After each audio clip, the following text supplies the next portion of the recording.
First, I entirely agree that we are in a fast-changing world of more frequent and severe shocks. And wishing this away is not an option. At the fund, we have done some analysis on the resilience of the world economy in this new world.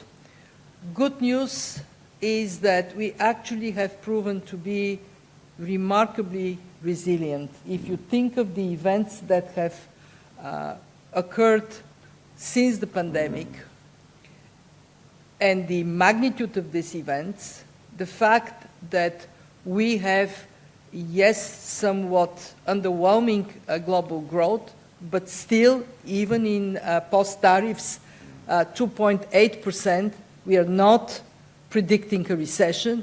This is quite remarkable. We have to ask ourselves, what is the source of this resilience? Because if you don't understand it, we cannot capitalize on it. And what we see are three very important elements. One, after the global financial crisis, there has been concerted effort to build the foundation for financial stability, a better regulated banking sector led to the banking sector sustaining these shocks quite well. Second, economic cooperation.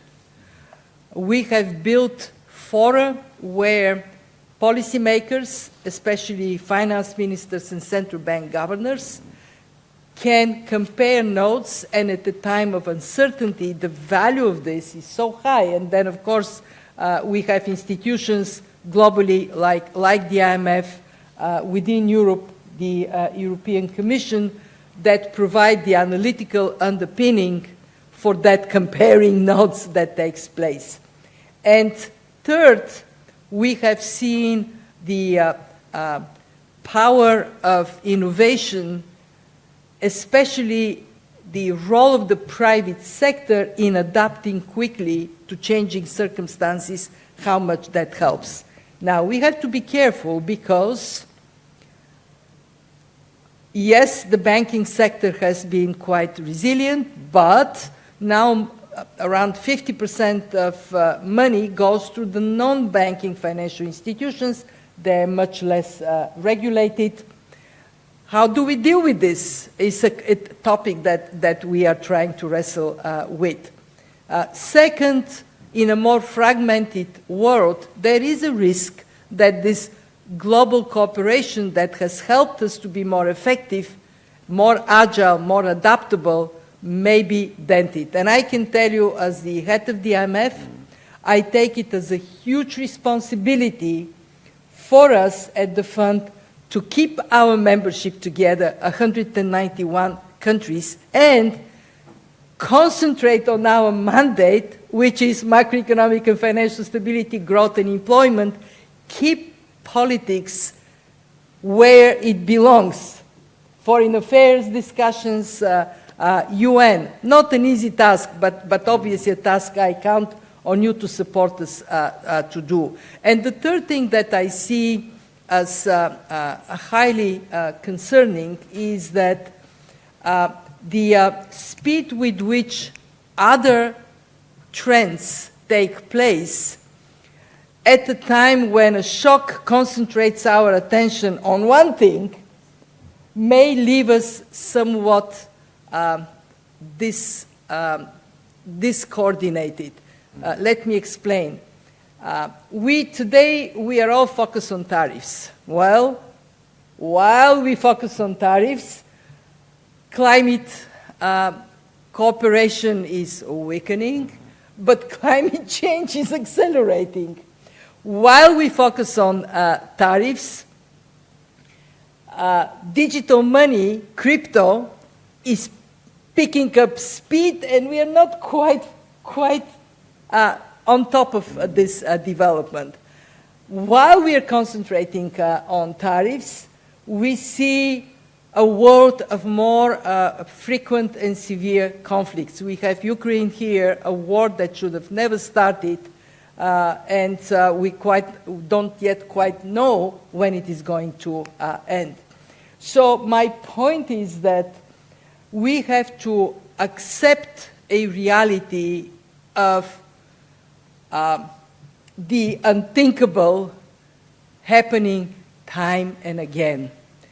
And as policymakers, we have to learn how to think of the unthinkable and how to be ready to adjust when the unthinkable happens. I can say I know my role, our role, the fund's role in that. Our role is to relentlessly pursue analytical work that shows us trends, trajectories, and help us see in a comprehensive way the world within which we operate. And since I'm on this topic, cannot miss on a chance to do a bit of marketing. We just published this, Finance and Development. This time it is mostly basically dedicated to Europe. And we look at these multiple factors of transformation that are taking place. And I think that the more we try to be a source of defining what is happening in the world and what trends are emerging, the more we can then take the right decisions to make us more adaptable to this fast-changing, more shock-prone world. Yeah, for certain. And this plug for this magazine is very well taken. I think everybody will be rushing to get this, their hands on this very copy. But the challenges that you've laid out, again, Managing Director, obviously affects everyone here in this room, and specifically also the three gentlemen we are here on stage with. Commissioner, to address all these pressing needs that needs to be faced, that the Managing Director has laid out so eloquently, it's very clear that the EU has to enhance competitiveness, innovation, and productivity on all levels. How can the EU effectively intervene in order to bolster these elements and these factors? How to enhance competitiveness, innovation, and productivity in the EU?